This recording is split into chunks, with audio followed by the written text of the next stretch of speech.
Hello, everybody. Thank you so much for joining us. Welcome to the Cosmic Lounge, where we've got the beautiful guest, Jennifer Rose, will be joining us very shortly. I need to just make a slight adjustment because I'm on the full screen. I don't want to be. So there we go. Thank you so much. So wherever you are in the world, thank you so much for joining us. What a topic. The science and soul of me. I would never said the science and soul of spirit. The science and soul of mediumship. So the plan is to discuss, take your questions. I'm really excited about this one because it's got an edge to it. So I just want to say to everybody, if you've got any, and it's a Q&A as well. So if you've got any questions you'd like to ask, then please feel free, put your questions in the chat with us. Jeffrey, I just want to say hello to Jeffrey. Thanks for joining us, Jeffrey. Perpetual Spiral, thank you for joining us. Evelyn, hi Evelyn. Great, it looks like we're going to be up and running. So I'm going to invite Jennifer in straight away, and then we're just going to start going for it. So, hi everyone. Jennifer. Hi Colin. Yes. How's my soul brother? He's here. Thank you. First off, Jennifer, thank you so much for accepting this invitation to come on Cosmic Lounge. This is one of my favorite kind of styles of conversations. And I love the title, which I've got to say to everybody, Jennifer picked the title, The Science and Soul of Mediumship. It's like, okay, this is going to be interesting and intriguing. How far we're going to dive into this. Jennifer Max here. Hi, Jennifer. Do you want to say hello to everybody, Jennifer? Hi, everybody. Hi, Jennifer McCormick. Hi, Jeffrey. Hi, Perpetual Spiral. Good to see all of you. Thank you all for joining there's us. Evelyn, too. Hi, Evelyn. Yep. Thanks for joining us, Evelyn. Jennifer, bios, do you want to mention anything? Feel free. I think everybody knows us both by now, but go for it. I think they do too. It's okay. Hi, Lynn. Lynn, do you know? We're both mediums. We're going to talk about mediumship. There we go. Yeah. That's a perfect start. We've got Lynn Juno. Lynn's going to be our guest on Cosmic Lounge next week. Funny enough. Oh, excellent. Yay. Spirit keep inspiring me to poach you guys from over the pond to come on to Cosmic Lounge. We love to share and we love to connect. We certainly do. How do you want to start? Vivian's here. Hello, Vivian. I'm just going to turn this. I'm just adjusting my volume slightly so I can. Right then. So some of you might know. It looks like you can see a different setting behind me. We're at spiritual friends' house, and they're very kindly. We, rather than dash back to our normal location, the time would run quite fast, which I want to tell you about in a minute because I've just had an amazing experience here, but we'll come into that. So somebody please remind me about it, and it's to do with pyramids. So rather than dash back and maybe late, it was like, okay, they've very kindly let us use the space and the Wi-Fi to do this chat. So anyway, thank you so much to Radek and Monica. Anyway, Jennifer, here in the Czech Republic, by the way. So where we're going with this, the science and soul of mediumship, just crack it wide open. You want me to crack open the egg? Well, the egg's already broken, isn't it? I know, right? We are now hatching. So mediumship is a part of that. All right, we're now hatching. Michael Christopher joined us. Ashley Page joined us as well. Emma joined us as well. So hi, everybody. Thanks for all coming on. If you have any questions about mediumship, put them in our little chat and we'll get to them here. But yeah. And please, guys, hello. It's same. Hi, Michael and Ashley and Emma. Em's here. Emma Ward. Hi, Em. Yeah. Yes, we love Emma. So what I wanted to say to everybody, please don't hold back with your questions or your thoughts. It doesn't matter how deep they may be or how controversial or whatever you may think, please just fire away with your questions. That's what it's for, because we're going to be doing more of these mediumships Q&A in the future. as we move forward. So yeah, sorry, Jennifer. Michael Christopher said, I'm told I have the potential to be a medium. Oh, was that this morning, Michael, by somebody? Oh my goodness. Question is, well, that raises the question, Michael. What is it? What is a medium? What is anyway? So the science and soul, Jennifer. It was your title. Please lead the way through this. Please lead the way. All right. Well, let's see where we're going to go with this. Well, we all know mediumship is evolving. We know that it's changing, and it's expanding. So these are all good things. And so I think that the trajectory with mediumship is to continue evolving and expanding in the many ways that spirit likes to work, while still upholding the ethics, the standards, the intention of why we do this, which is the healing, the uplifting, and the demonstrating that life continues. So keeping the best of the old as we move into the new. Yeah. Brilliant. Lovely. I'm sorry for smiling and laughing because I've just noticed Lynn's, there you go, Lynn's comment back to Michael. It popped up and I just like kind of my face lit up. Michael, you thought walked us into that mediums one, were, sorry. I know, right? You thought us mediums were serious all the time, right? We actually have a sense of humor. Well, Michael opened the door for that one, Lynn. So. Oh, of course he did. I know. But no, I'm going to throw something. good. Yeah, go on. Yeah, I'm going to throw Laughter's something. Good. Comedy's good. Yes, sir. So, science, the science and soul.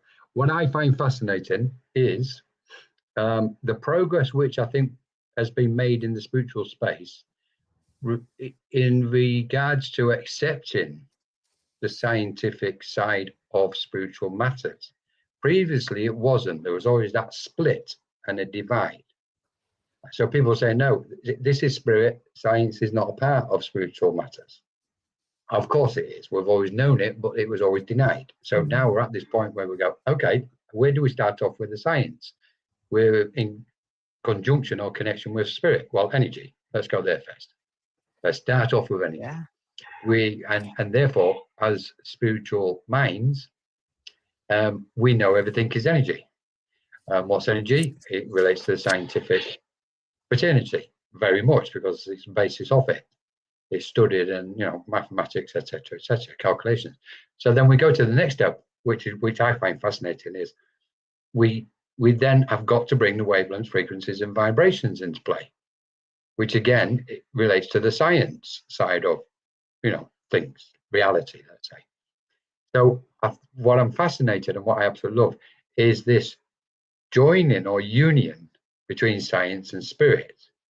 And just before I pull back, I always remember there was a guy, really, well, I want to say rare, he actually was, and maybe it still is. He was a trance medium, likely still is, and he was doing a demonstration one evening in one of the local churches or centres. The place was packed because he never sat down on a chair doing trance. He would stand up and he would be in very, very deep trance. So what was coming out of his mouth, so to speak, what was being spoken was pure spirit. And at the time, there was just wonders of philosophy and spiritual teachers just coming out of his mouth constantly throughout the whole demonstration of trance. And I always remember one of his comments, or one of the comments what spirit made through that trance medium, who happened to be an amazing, beautiful mind. They said, at the moment, science has raced ahead of spirit, but in the years to come, that's going to change. And I thought, at that point, it was clear that science had raced ahead with spirit, but you could see this union coming, so to speak, that all of a sudden spiritualism was going to explode and everybody's going to start talking about wavelengths, frequencies, vibrations, energies, lights, etc., etc. So I just wanted to put that in as almost like maybe as a bit of the basis of the science aspect. Then we come to the relation of the soul. So please, Jennifer, tell us about the soul. Tell us about anything, whatever you want, Jennifer. Well, no, I love everything you said, and it's absolutely correct that we're seeing more and more of an intersection between the two, especially when we get into, what I guess Einstein called spooky action at a distance. We're looking at what they're doing, what they're doing in the scientific community that they can't exactly explain, but quantum mechanics and all of these things too. So it really is quite fascinating to see. It's beautiful too to see that there are these minds, and they may be very analytical, but the curiosity to explore what they can't quite understand or know or see yet, because they know there's something there that they can't quite see, and they're trying to find out how it works and what it does and where that leads us to. So that's very exciting. In the realm of mediumship, we still want to keep this understanding of frequencies, of vibrations. We still want to keep the understanding that we need to provide a decent amount of evidential information that shows that we are in fact connecting with the intelligence of spirit world, because the spirit world is intelligent and it knows things that our minds don't yet know. I mean, we do on some level, but when we're being our human selves, we don't know all of this stuff, right? And so, True, yeah. right. And so all of that's important too. And, there's been brain studies too on mediums and healers, and they can see very specific changes going on when they do the scans, the color changes of where the person is in their brainwave state and so forth. So, and then we've, got the Center for Psychical Research, which has been doing, investigations for years, for decades and decades, right? So all of that's important. And there are definitely plenty of spiritual centers or churches out there that believe that the two are combined, and they really are. And so it's really beautiful too. The soul of mediumship, I think, is just this bridge of love, the why we do this. And that opens up a whole new beautiful garden, of wonder and magic and awe, but the sacredness of the healing that is done. And so that's where we're connecting with something so beautiful, that despite this realm of crazy duality that we find ourselves in, there is this other container that's divine and beautiful and holding it all together in love. Your turn. Your turn, Colin. I'm not even going to attempt to beat that one. That was just beautiful. Thank you. What I will say is, and I'd like to come to Michael's question as well. What I would say with that is, which is, and I'm saying this with a bit of humor, can science, through the means of mathematical equation, find and measure the resonance of a soul? Ooh. I'm just throwing that out there, just for people. It's like a bit of fat for people to chew on. So I love that. Well, if we can we go to Michael's question? Let's do it. I love this. So, guys, if you've got questions, please fire away with these questions, because this is what we're doing tonight. Okay. It's more of a question and answer aspect regarding the science and so. So, series question from Michael Christopher. Thanks for putting this in, Michael. Series question. I often wonder why we can become aware of several different aspects of a spirit person. Why do you feel we are unable to get specific information consistently, like names? Thank you, Jennifer. That's a great question, and I have the same complaint, Michael Christopher. Okay. I know there's a little bit of feedback. So I do get names. For example, I get names sometimes, and even when I'm not connecting mediumistically, but I'm connecting with, say, my higher self or guides, they might give me a name, and I can hear it very clearly, first to last, and I know I'm supposed to go look up that person or feel guided to connect with that person too. So I know very well that I can hear them and that they can drop into my awareness, but I don't always get them on every single mediumistic connection that I make too. So I don't have the magic answer all I can say is, all we can give is what we get from our spirit communicators. So if they don't want to, they may think, you already know my name. Why do I have to tell you that? Who knows? Why they do?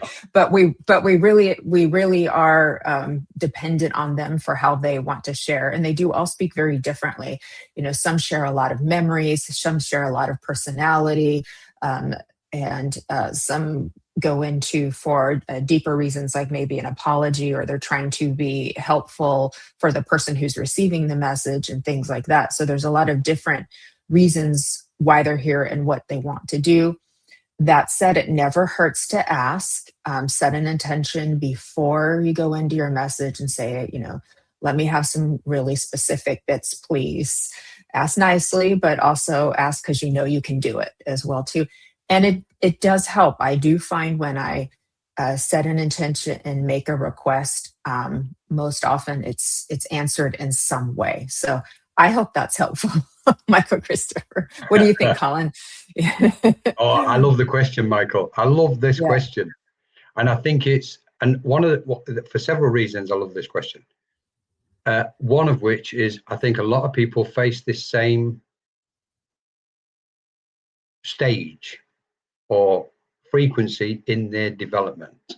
I don't want to say development, in their enhancement or expansion in understanding what's going on with spirit and spirit planes and existence itself. So it kind of opens up several factors, including the question itself. Now, my understanding this, and the other reason is because I think it's beneficial when we're studying spiritual matters.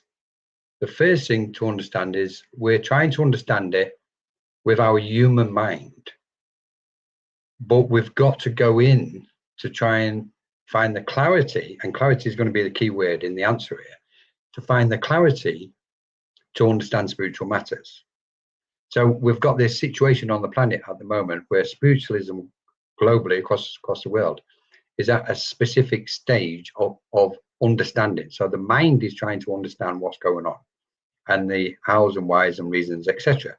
So we know it's important that we should just, and I get people getting frustrated over this. I never get frustrated over this. I have to be honest, never get frustrated over this. Maybe it's because I've got a sense of humor regarding most of it, I don't know. But however, to the point of the question, let's get to the question.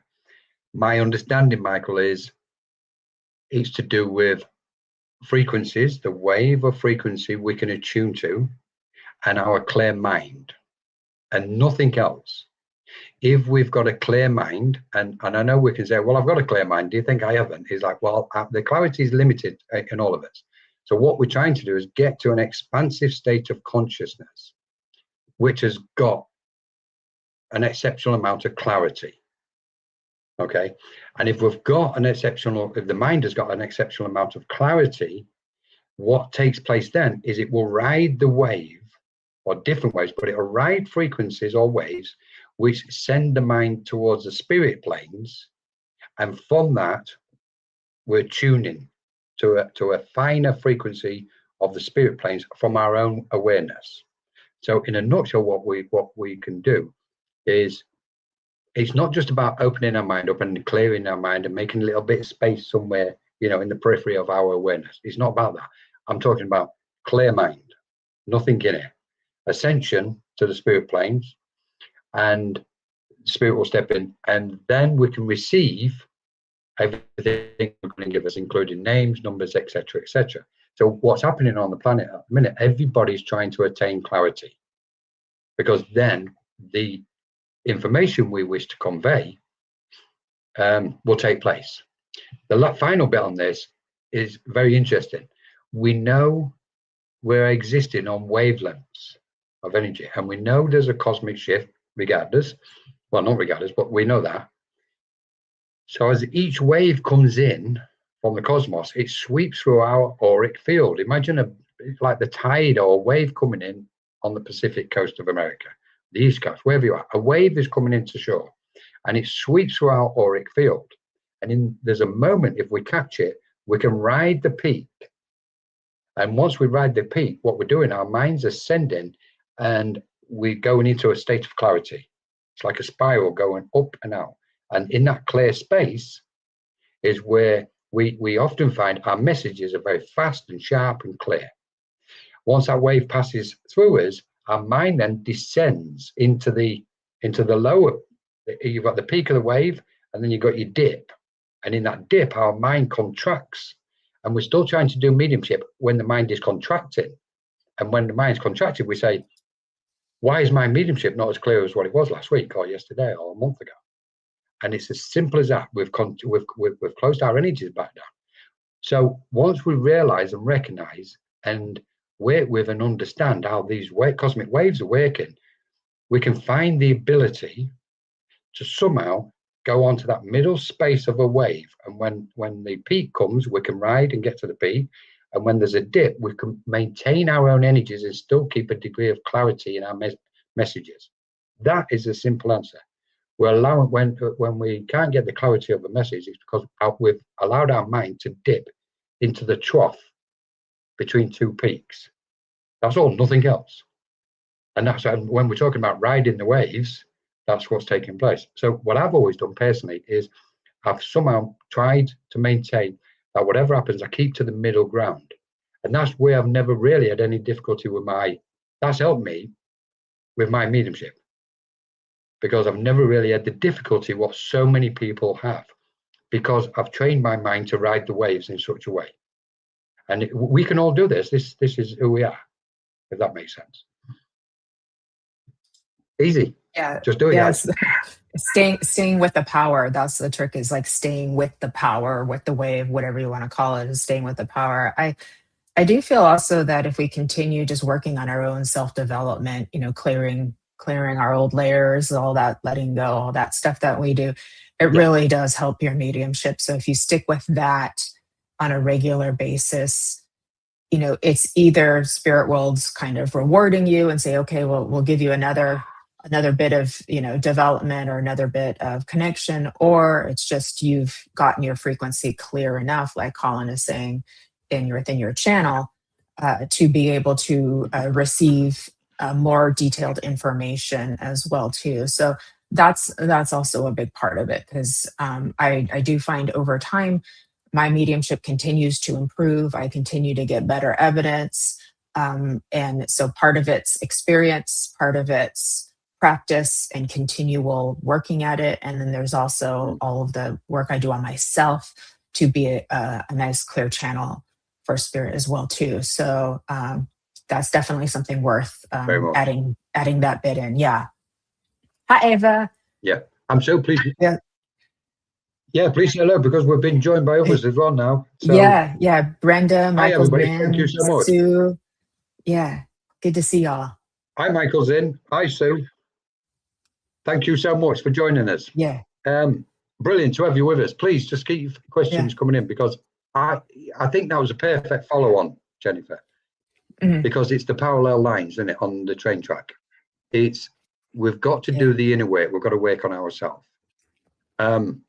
And because and it's not about so much letting go and the shadow work and all this, that's in there, definitely, undisputably. But it's the transformation of the old energy, what we're looking at. Because once we transform it, our light becomes lighter. That's the whole idea of transformation. And therefore, and this is part of the ascension aspect, therefore, our mind is capable of ascending to the spirit planes. I often see people sitting waiting for spirit. And he's like, well, I'm ready. Let's go. And there's nothing. And he's like, well, where's spirit? I've told them to come on. He's like, where? Come on, where? And he's like, look, guys, we need to make the correct preparations before we wait for spirit. It's so important, whichever preparation we use. Okay. I always find if somebody meditates before working with spirit, a reading or demonstration, it's important that they realize that they don't want to be meditating to go deep within themselves. What we've got to do when we're meditating before we connecting with spirit is we need to be generating a clear mind, because we still want the clarity. So as an example, in my, and it's funny because I think it was Nancy who asked this question or posted the question, what do you do before you, as preparation before you wait for spirit? And like beautiful answers coming back. It was a lovely post. And my personal one, which I don't know whether it'll help sharing or not, but the personal one I do is I build energy up before any demonstration. If I've got a demonstration in 7 days' time, for the same 7 days, I'm breathing light in and counting them lights, and I'm storing them within me. I'm not using them as my normal energy source. And by the time the demonstration comes, within that moment when I'm standing there, my mind has already moved towards the spirit planes. I've consciously sent my mind towards, by altering the frequencies and vibrations around, within and around me. I'm moving away from the earth plane and consciously going towards spirit. And in that, spirit's consciously coming towards me. And there's a moment where just before the start of the reading or demonstration, I open that light up, what I've been breathing in all week. And I count them breaths. When I'm breathing light in, I count the breaths consciously. Sometimes it's 100, sometimes it's 500. It doesn't matter. I'm filling the tank up because I've got a demonstration coming up. And once I stand there and I've gone into that mode of moving my conscious awareness towards the spirit planes, and they're drawing next to me, then I've just opened that light up. I press the button somehow inside me, the light opens up and it exudes into the space around me all the way. And the light fills the space around me. And then all of a sudden I'm aware spirit standing right next to me, and it's time to rock and roll. And off we go. And that energy sustains me all the way through the demonstration.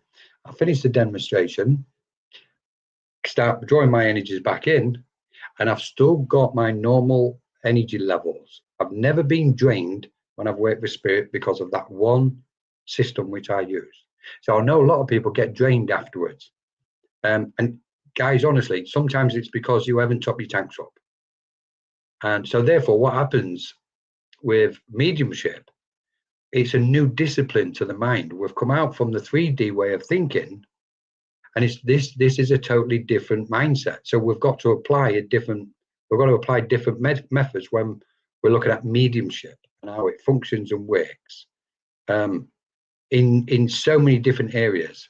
And we've got to take the responsibility. Go, okay, I've got demonstrations. My responsibility with spirit. I'm topping my tanks up, and off we go. You know, some people when they say, right, I've done a reading, I'm completely drained.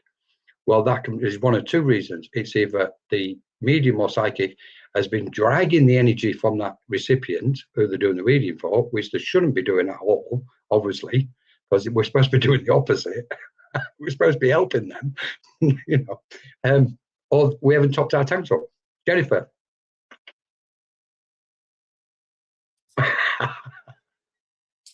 I'm muting myself while you're talking because there's a little bit of feedback, so I'm just being mindful so that we have a nice clear live for everybody here too. So yeah, I mean, everybody's a little bit different. I certainly set an intention before I start to basically put all of Jennifer aside. So if I've got anything emotional going on or thing I'm worried about or just a long list of to-dos, which I always have, I just put that aside and I'm like, I'm here for you. Like I'm here for spirit. I'm here for the person who's coming.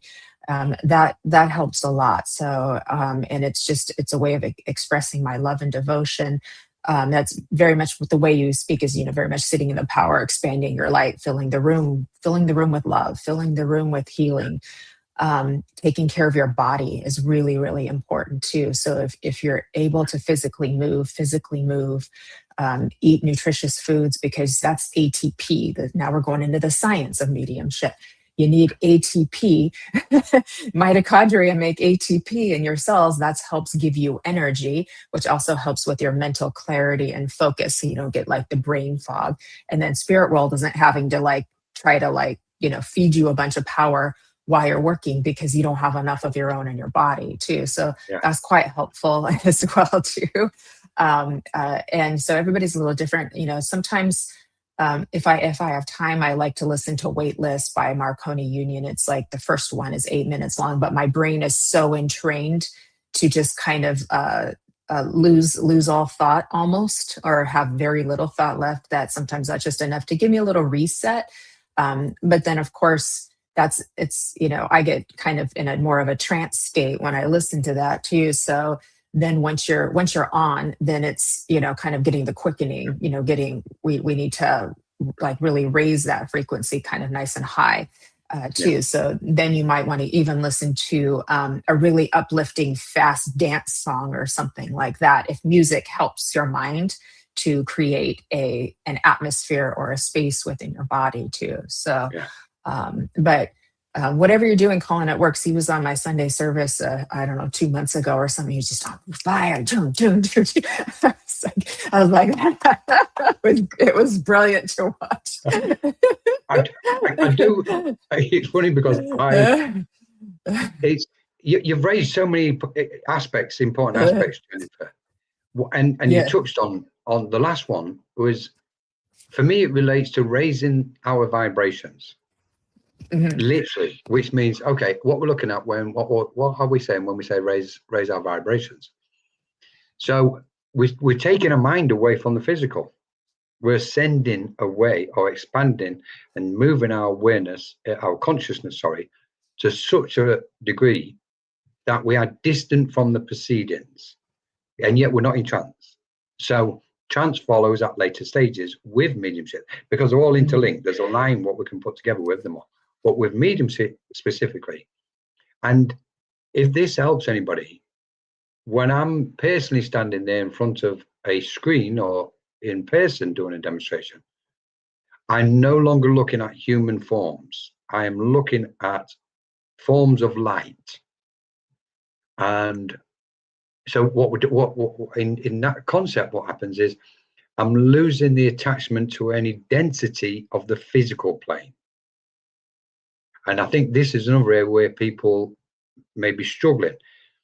They get distracted because the mind gets pulled down into the physical, especially if you're doing demonstration in person. Because the audience or the congregation or the recipients in that space, they really desperately want a message. So they're going to be pulling it, that's grasping and attaching. And that can pull a medium's energies. And we've got to be so far removed from that and detached from it. Otherwise, it's going to interfere with the demonstration. Our mind's going to be too grounded. And the mind is going to be so far away from the spirit communicator that we're struggling with the link.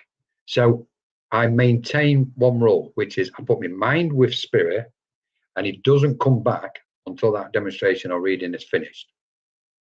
Because as soon as it comes back, I'm getting too earthly, my mind's getting too attached to the density of the matter of the planet and conditions with people and what's going on. So that discipline tells me I've got to stay with spirit, because that's what the game is all about. And in that, it leads back to a bit what Michael was saying earlier about the clarity again. If we're consistent in that method, then our clarity, or the consistency of our clarity in our messages, is better, it's improved. So brilliant points, Jennifer. I just wanted to say hello to Melissa, because I think she's just asked a question. Hi, Melissa. Thanks for joining us. I'm Brenda and Kylie and Thomas. Melissa and I are going live tomorrow. Wow. Live tomorrow. Yes. I want to see that. Yes. Yeah, same time. Guys, watch out for this then. Okay, well, let's come back to that. We'll advertise that one, Jennifer. Okay. Melissa is an absolutely beautiful soul. So when you store your energy, are you picturing it stored in a particular area? I sometimes see a spiral of energy in the solar plexus. So clearly you can see, guys, that Melissa channels energy, because she's almost located where I store my energy when I build it up. So yes, almost in that location, Melissa, almost. Okay, it's in that zone, let's put it that way. And I picture it packed in. There's just this breathing light in, and it's packed in that area. More light, pack it in. More light, just compress it, leave it there, pump nice and gently, pump, and then let it explode at that moment. The demonstration begins. So yes, I do, Melissa. I understand what you're saying. Brilliant stuff. So Jennifer, then, just going further with, I don't know if there's any more questions from anybody. Well, what I wanted to, Oh, this feedback, God, my goodness. I'm so Let me sorry. I'll check. mute. It's okay. Okay.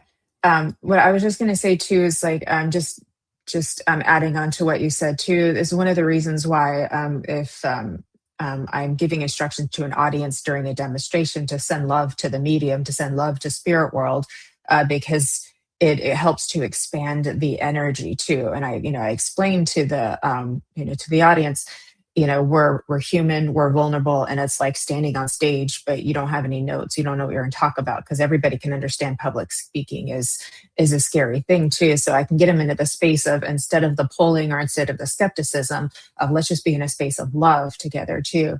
So that's very helpful, as well too, if you can do that. And one of the exercise I practice in my circles once in a while is like, before you even start making your connection, Heidi, you just take a minute or two to talk about something that you feel really passionate about. Maybe it's mediumship, maybe it's cooking, maybe it's gardening, something like that. And just you go into like something you're very passionate about.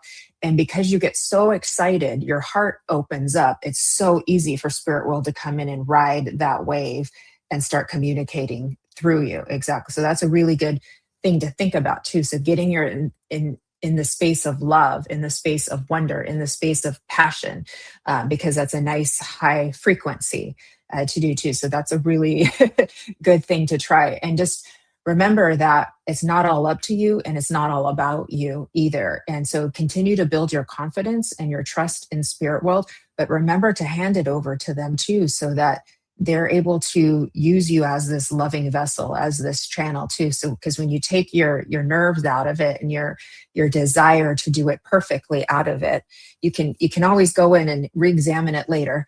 But for that time, try to get yourself out of it as much as you can. So it's just, you're just connected and in the flow, and you stay in that flow. So that's very helpful too. So continue, really work on your confidence in yourself, your confidence in your abilities, your trust in spirit world, because that will help to take some of the energies that pull you down away. It's always good to want to do well. It means you care. It means that you love spirit world. It means that you have integrity. So that's a good thing.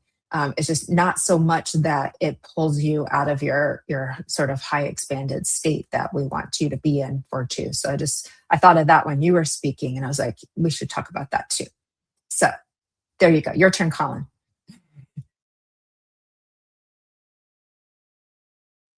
Perfect, Jennifer. Absolutely amazing advice.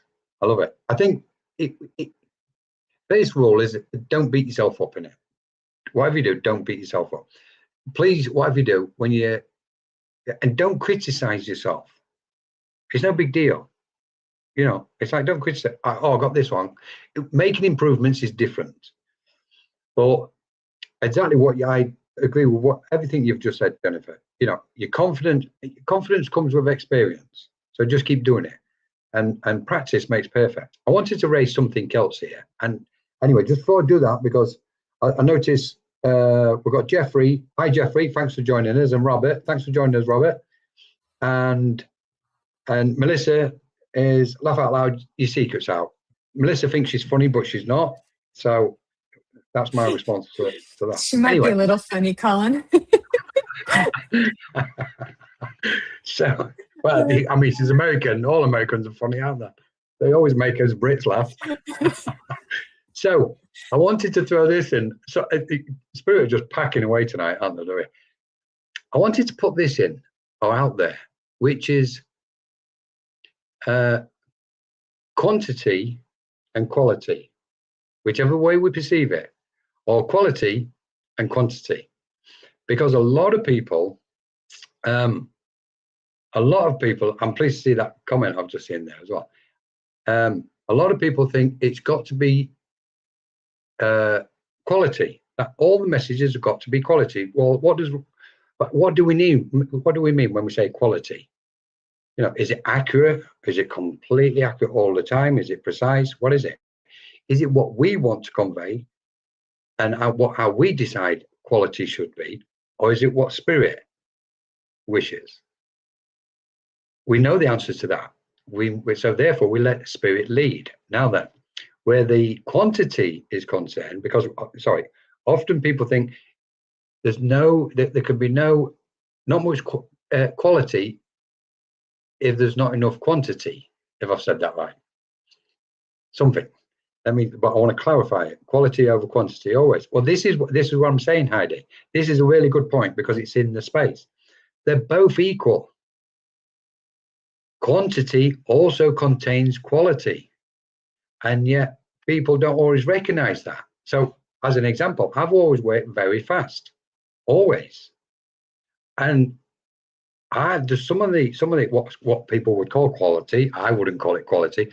Let's say some of the precision and accuracy, what's come in that speed, as in the quantity, has been stunning.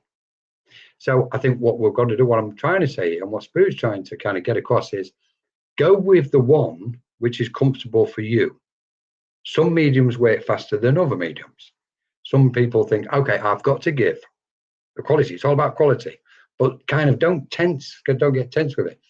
Trip on the other side and go, no, I'm going to speed up here, and try and always remember that spirit are existing on a very fast frequency of existence. It's faster and it's purer than the density of the airplane. And when we look at that, we go, okay, wait a minute. If I'm seeing spirit and they've got a very fast frequency, that's like thought. Okay, what we've got to do is match that frequency, and then off they go. They'll fire away. They will just fire away. The worst thing we can do is go see a demonstration, and it's a personal thing for me, and some of you will absolutely love me for saying this. I doubt it. But the worst thing for me, go and see a demonstration of mediumship or reading, and the message is being dragged out of the air by that medium. The pulling so tightly grasping, trying to give the evidence, trying to give quality, etc., etc. And it's like watching paint dry. And I think we've got to move away from that and move up a few frequencies and just fire away. Spirit absolutely love it when we're tripping the light. Fantastic. We've joined them, and the light just fills the whole space and obliterates all kinds of hate and pain and negative aspects in the space. It just literally obliterates everywhere. So if wherever you can, just go, okay, I'm just going to pick the pace up here a little bit. And I'm going to go quiet on that one, Jennifer. So sorry, I caught you just about over and drink. Oh, all good. So Colin's right, because you can give just as good a message in 2 to 5 minutes as you can in 8 to 10 or even longer sometimes. And we're kind of speaking a little bit more in the terms of platform, so when you're demonstrating for audiences, things like that too. So if they go too long, the energy can drop. People get impatient as well too, because then the need and the desire to receive starts to get bigger and bigger and bigger too. So it is worth practicing on your speed. It is worth practicing going direct, because when you go indirect, even though it works, it does get everybody involved in trying to see if they're the one. It can eat up a lot of time too, if you only have a certain amount of time to work. So I would strongly recommend practicing that, and putting it out to spirit helped me do that. I got forced to do it in a live demonstration, and I was on a church demonstration and I was not going direct, and then all of a sudden no one was raising their hand and I had to go find my person. They just threw me into the deep end and said, "You're doing it this way now." Okay. But I did it, and I got used to it after a few times there too. So now if you're in a private sitting, you can really wiggle things out. You can take your time. You can give more pull more pieces of the story out, more aspects of the memory and things like that too. So it just really depends on kind of like what your audience is. Is it one person or is it a lot of people too? But even in a private setting, you might be able to get more communicators and other family members in if you're able to keep your speed up, keep the energy going the best that you can. The one caveat is if, let's say you're in a public demonstration and there's somebody who's lost a child, or there's been a very tragic passing, someone's life was taken, you might take a few extra moments for them, because it's important, and we need to then hold that space for them, so there's a little bit more healing for that person, and everybody who's there should hopefully be supporting and adding to that healing too. 100%. So that's my offering for that too. Yeah, 100%, Jennifer. If I may, I'm going to add to that, because that occurs on so many occasions with when I'm doing a demonstration of mediumship and I'm working quite fast and the information's been fired away. All of a sudden there'll be a moment where spirit will just draw a bit closer, and they'll say to me, just ease off, just slow down a minute. And as soon as I sense them saying that to me, I know they want to kind of drop the frequencies so they can come in stronger and then make a closer connection to their loved one. When we're talking about, as a side note, on additional note, when we're talking about mediumship, in a way, it's not about evidence. It's just not about the information and the evidence. I think sometimes we're under the false impression that it is. It's wonderful. We've got it, it's there to give evidence and information, etc., and the accuracy of it. Of course it is. But mediumship really is giving two souls a moment to feel each other's love again. And if we can achieve that, that's the success. There is your quality of a message. That is it. So on the journey of training to become mediums, we put too much expectations on our own mind, on ourselves.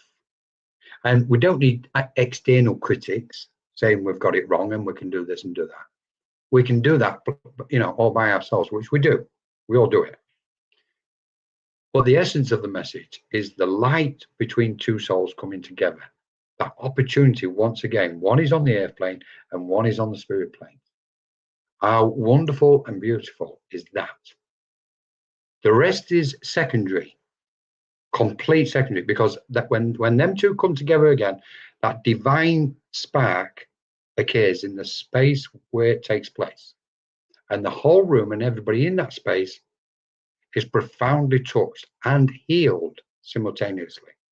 So I'm so pleased you brought that aspect up, Jennifer. It happens on so many occasions when I'm working, I'm firing away, it's fast, and the spirit just come in and go, Colin, we just need to slow down a moment. And this magic steps forward. Sorry, go on, Jennifer. Lost my train of thought. Oh, I found it because you pointed out something very special, that we get so focused on the what we're doing it and the how we're doing it, and we can forget that just the connection itself is a miracle. Like, you've bridged the two worlds together, and it's like sometimes people, like we talk about signs and synchronicities, and then it's like, what does it mean, or what is my message? Who sent the synchronicity, or what does my loved one want to tell me now? And all of that's beautiful, but I just like take a step back, like, that all just happened for you, right? That all just happened for you. So just the gratitude of that little license plate, or that 1111 you saw on the clock, all of, everything had to be synchronized in your day to get to you to that point, right? And the fact that we're connecting in this way, mediumistically, or in trance, or in healing, is a miracle and a beautiful thing in itself. So I don't want us to lose that, the seed that it all comes from, the love that it all comes from. And I can tell you all feel that, because I can feel you. I can tell you're all feeling what Colin and I are saying too. So that's a good thing. Yeah, absolutely stunning stuff. This is the beauty of this. Is an aspect of the beauty of mediumship. This frequency, what we're all locked into in this moment regarding this topic. The love, that most profound sense of light, also what's in the space. It's like there's often, if I've, let's say, made a mistake, or somebody can't take a piece of information, then I don't hang on to it. I don't mess about with that piece of, Oh, I've got to go back to spirit. Oh, come on, spirit, tell me again, because they can't take it. No, I don't mess about like that. Guys, don't mess about with it like that. Forget it. Just go, sorry, chuck it to one side, not interested, and carry on. Because as soon as we press pause in the connection with spirit, we're creating this concertina effect. Spirit's standing there with a stream of consciousness what wants to flow and keep flowing. And as soon as we have a pause in our mediumship, we've just dropped a big timber or tree across the stream and created a dam.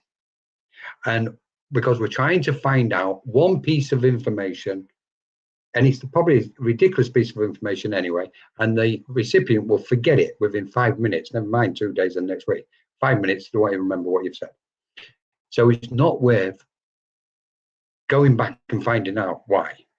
Okay, some instances, yeah, if you feel like it, but generally speaking, don't bother.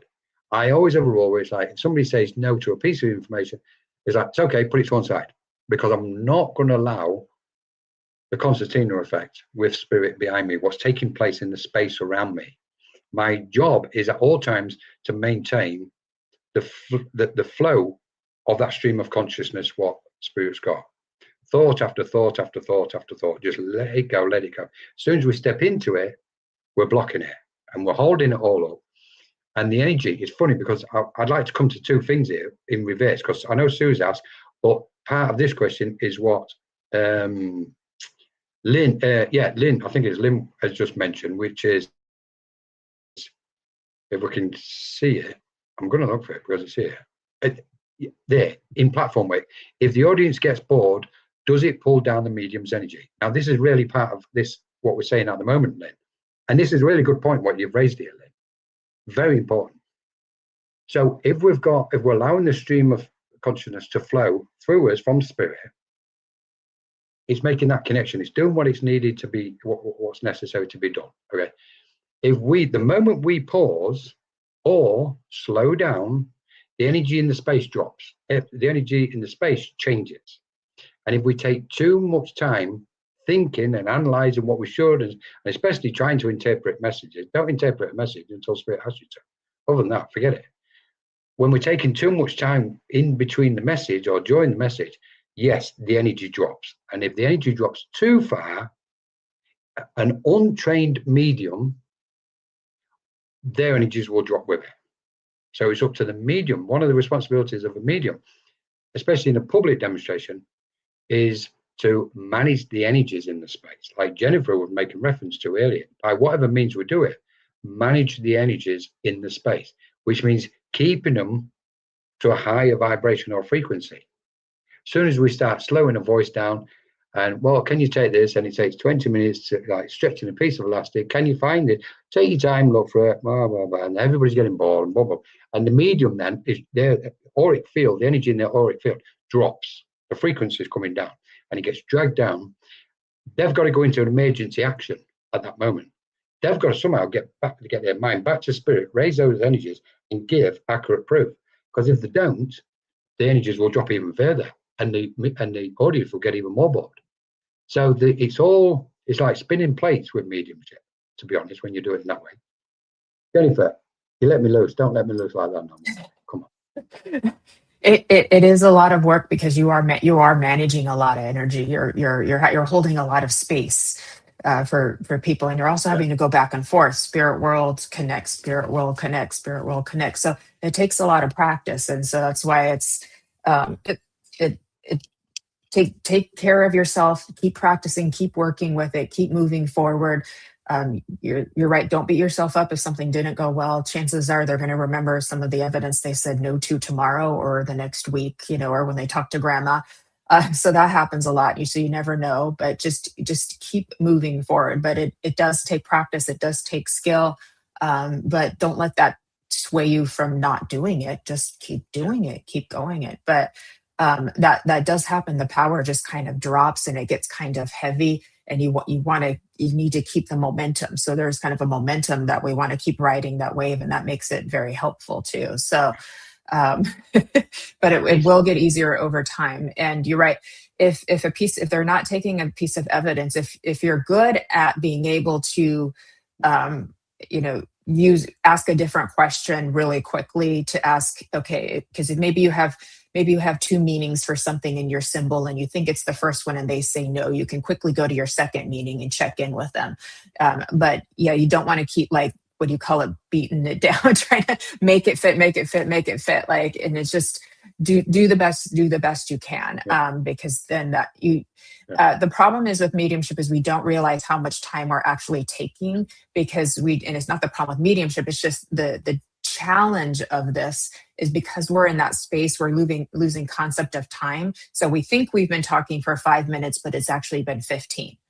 Yeah. Right. It happens to all of us. It's happened to me plenty of times. I had no idea that I spent that long. In fact, I'm going to ask somebody I know to time me next time I go to it. Time me. I want to know how long each one took, so I can see if there's any improvement that I can make too, because improvement never stops. We keep growing forever. There's no arrival. You just keep growing forever, and you'll keep getting tested and challenged by spirit world. God bless them. So, and there's no mistakes, is it? That was beautiful, Jennifer. Yeah. Also, it's like there's no mistakes, guys. You're not making a mistake. You might think on an human earthly aspect. Oh, it's happening for a reason. Yeah, it's just like, okay, and laugh at yourself in front of people. If you think you've just made a mistake or you've got it wrong, don't let your ego jump out and bite you. And go all embarrassed and all ready, go, oh no, I've just got it wrong in front of people as well. No, it's like, don't fall for the ego, the trick of the ego.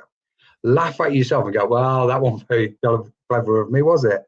And spin it with your humor and your light. Let spirit do it, because then you can carry on a lot quicker. So sometimes you're going to get the opposite, thing, right? Which I think is a big question. Yeah. Sorry, I didn't mean to interrupt you. Let spirit do it. No, Jennifer, go for it. I was saying sometimes you can something happens when it goes through your mental filter and you get the opposite of what's correct. So and that happens. Like they go, no, it's the opposite.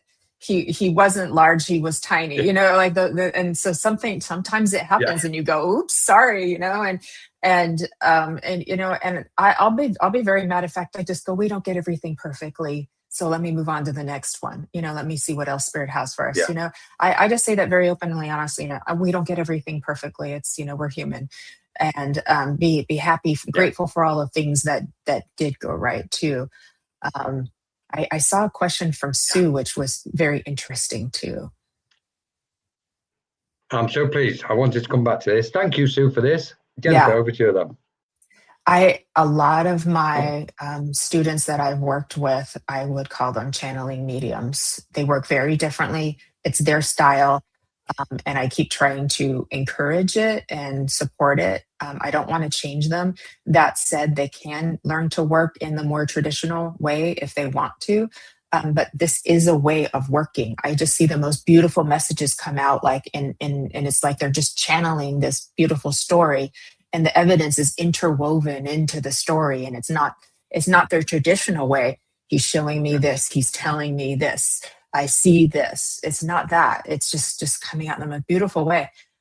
So I'm curious what you have to say about this, Colin, because I'm seeing it more and more lately. And so I try to say, no, the way you're working is beautiful. You can learn to do it this way too, but what you have is beautiful. Like, I want to nurture that. I don't want to change you or mold you into a cookie cutter little box that it has to be like everybody. Exactly. That's a no. Yes, Jennifer, the big no, isn't it? So, yes, definitely. So I love your last line actually. So, but I'm going to come back to that one. So definitely there's a growing trend. We've seen it, and we know, and I think Sue's give us a leading question here, to be honest. I think we can try and encourage any spiritual center across the globe, wherever it is, to encourage the channeling. There's now souls coming into the spiritual space, especially in the centers and churches across the planet, and they are here to channel information. So we're seeing a slight shift. I know there's like anything what's new, there's a resistance to it. But I think more people what's in positions of authority or responsible positions have got the opportunity in their spaces where they're operating, if they see a mind what's walked into their space and clearly they're starting to channel, I would say to them, please encourage that person at all cost. Encourage them minimum to do what they're doing as much as you would somebody who's training their mediumship, because there is a definite overlap going on. So we know this, we've seen it. And the last bit is, again, goes back to what Jennifer says, which we all now, thankfully, everybody's starting to kind of get their head on. We've got to do the inner work at the same time.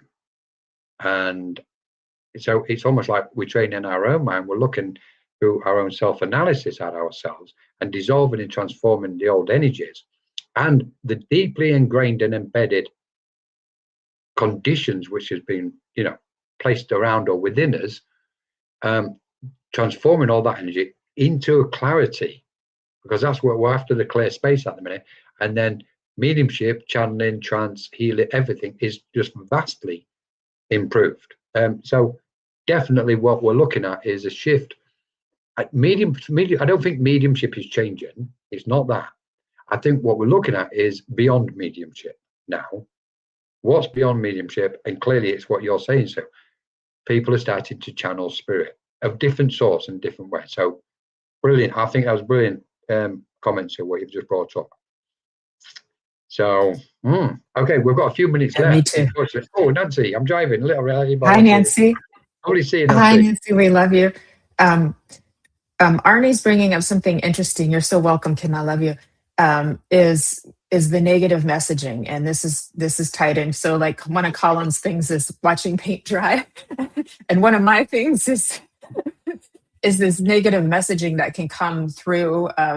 People saying that it's spirit, and this is why we have to do this inner work, because we can't let our own subconscious stuff that we're working on contaminate or interfere with the message of spirit. And so especially if they're telling you, spirit's telling you you have to do this, they're telling you you need to do this, they're telling you you're doing this wrong, you should do it more this way. That's not spirit. I'm sorry. No. That's my pet peeve. I said it out loud in public.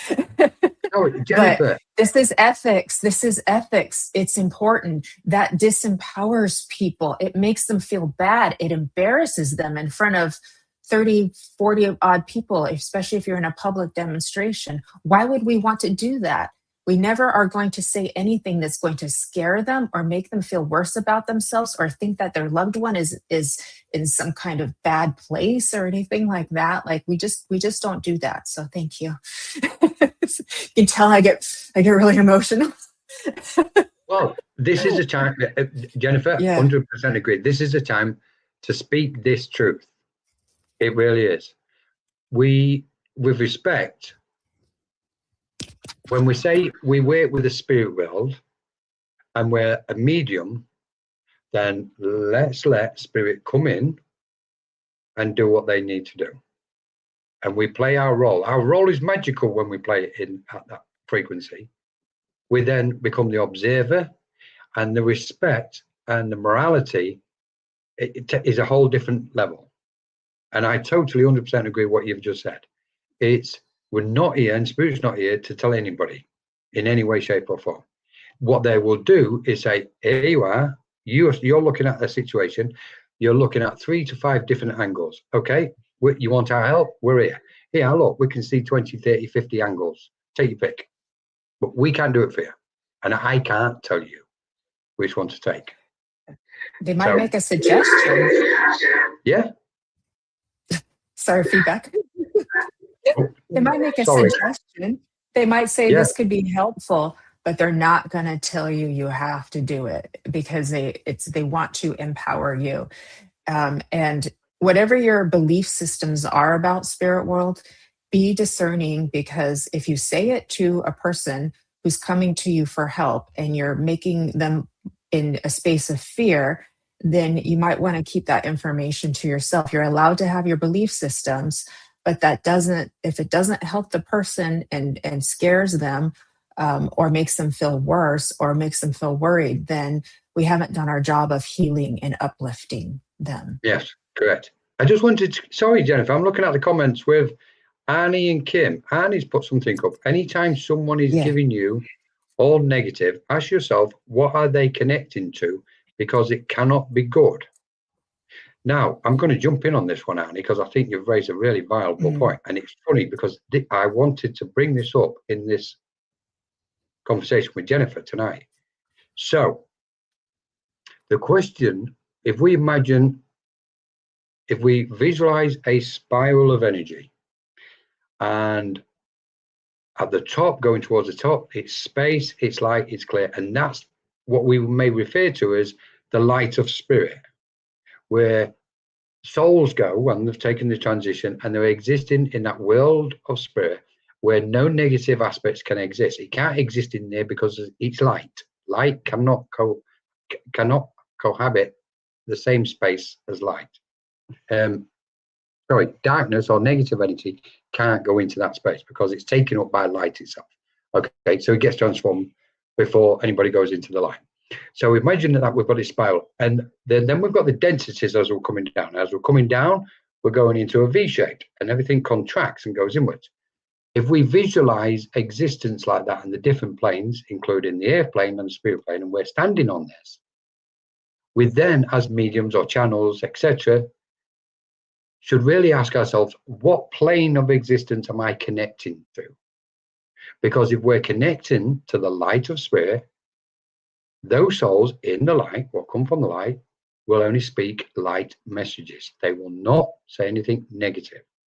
It's only when somebody connects with those lower frequencies that we then start to hear of negative comments in mediumship, etc., etc. And it's because the mind, whoever it is, the mind has attuned to that particular frequency. So I think you've raised a really good point here, Annie. Ask yourself, what are they connecting to? I.e., in this case, are they connecting with a soul from the lighter vibrations, or are they connecting to a soul which is either from the lower vibrations or in a space where they're still surrounded by their own hurt and pain, which they've yet to eject or transform? This is a brilliant aspect, Annie, and I think it's important in the spiritual space.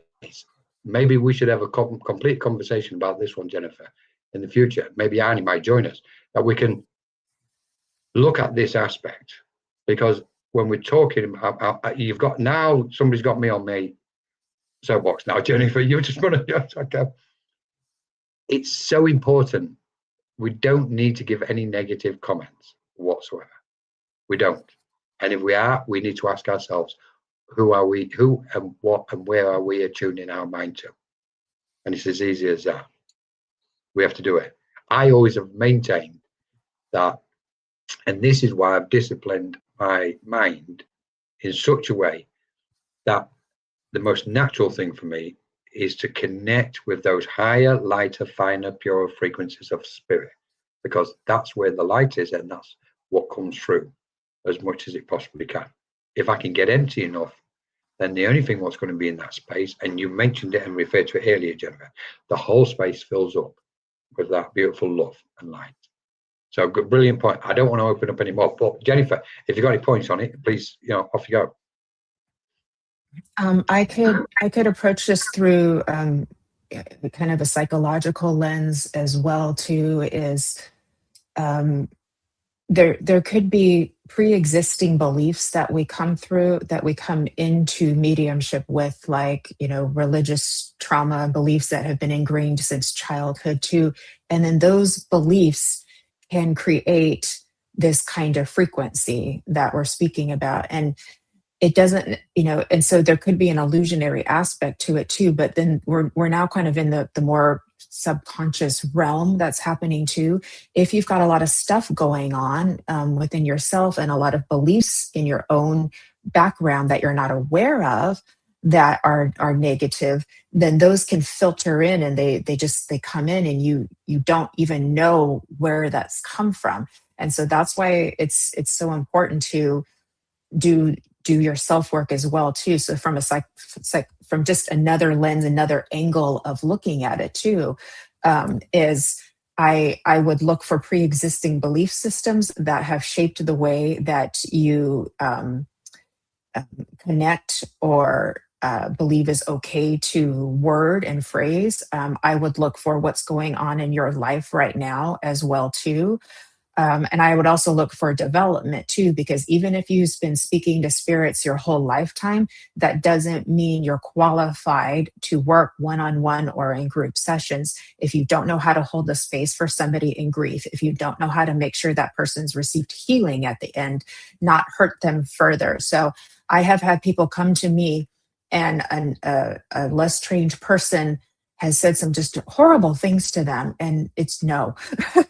Like that's a no. And it's because something wasn't going right mentally in the process that happened too.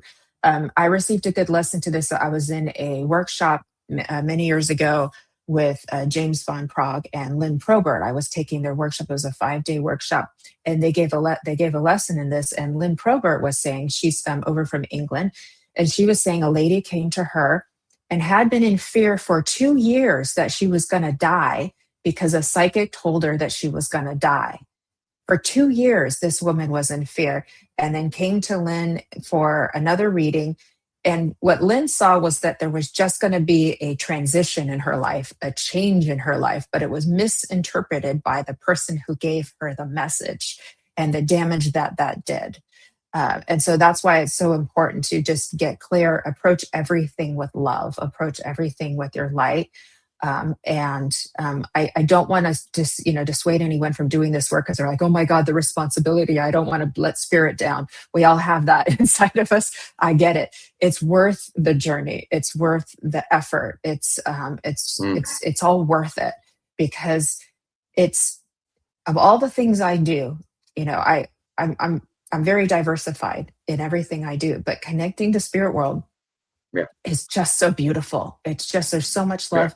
And I feel like I'm in all my beauty when I'm doing that too. And it's like, that's why it's just so worth it. Every time you heal somebody, you go, oh my gosh, you changed their life forever. And when you, that's part of your legacy. So when you get to go on a spirit world on your own, when it's your time, how many people are going to be there for you to hug, afterwards too? Like it doesn't get much better than that. So absolutely. Jennifer, thank you so much. So thank you so much. I'm just looking at the comments, and I want to say something to everybody. There is absolutely no way any soul, any spirit, any of our family, friends, guides, or inspires will come forward and tell us through anybody else that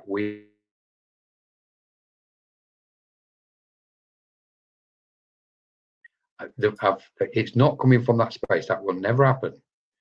What we're looking Colin, at here is the infiltration. Oh, sorry. Can you hear me now? All right. Yeah, you cut out, so we didn't hear the full sentence. We didn't hear the full sentence of what you said. You said there's no way spirit would, and then it cut. Right. Okay. Yeah, there's no way spirit will use that language. That's not coming from spirit. That is coming from the person's own delusions and misunderstanding of our spirit. This is a classic, not knowing the difference between psychic and spirit and how it works. And I think we're going to finish on this note for one reason, because I really want, and I hope Jennifer's going to join us again in the near future, that we carry on this question and answer conversation with you guys. So we look at these and more questions, because they're exceptionally relevant at this time. What I would like to say to everybody is, at the moment, protect your mind, because there's an attempt to infiltrate the spiritual space, and we are the protectors of the spiritual space. And if we allow these small instances to seep in, like anything else, they'll grow. And me personally, which Spirit have said this, and they've been warning about this, we need to be vigilant. We must be vigilant regarding our own energies, but also the spiritual space, to prevent any lower dense psychic garbage creeping into it and infecting it.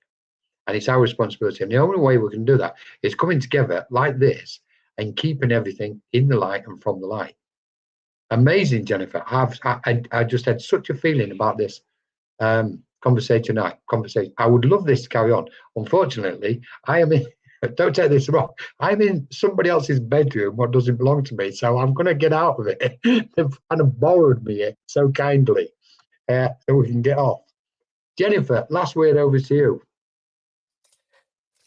Thank you. It's been so beautiful to share the space with you, Colin, and all of our friends here as well too. So I'm very grateful and honored to be side by side with you. And thanks everybody for coming in and supporting too. And definitely just really keep trying to stay in the unconditional love too. So if some negative thoughts are creeping in my mind, first I tend to self, is there any part of me that's unhappy that I need to give some love to? But then I'm just also like, no, I'm holding my light. I'm not going to let some random, frequency ruin my day as well. And I just go back, course correct, unconditional love, stay in my light, hold my light. We are elevating the light right now. We're all holding it. We're all amplifying it. So we do need to stay strong in that too. And we can, and we are, and we will. Amazing. Absolutely.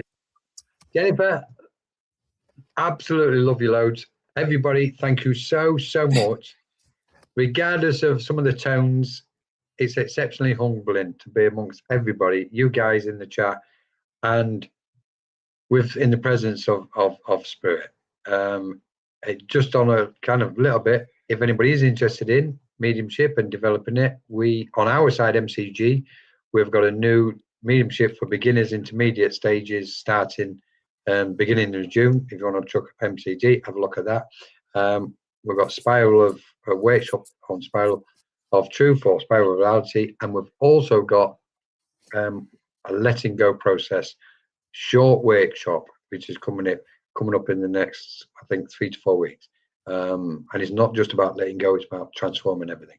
That's ours. Jennifer, we've got Brian Lars and Lynn Juno coming up on Cosmic Lounge in the near future, within the next few days. Jennifer, what have you got coming up? I do my weekly development circles. I do have a workshop coming on the last weekend of August. It's a weekend workshop too. That doesn't mean you're ready to put a sign up on your door, but it'll give you a lot to start on, or to add on to what you've already did as well too. And then I've got my regular Sunday services, and it's all there on my website. You can find me if you're curious. So thank you. Love you, Jeffrey. Thank you for coming, my dear. So, brilliant. Thank you, everybody. Yeah. Especially Jennifer, Ava behind the scenes, under the conditions. She's sitting in another room trying to operate this. So thank you to our friends who have allowed us to use this space. Lots of love to everybody, and we'll see you hopefully very soon, very, very, very soon. Thank you to Spirit and everybody. Jennifer.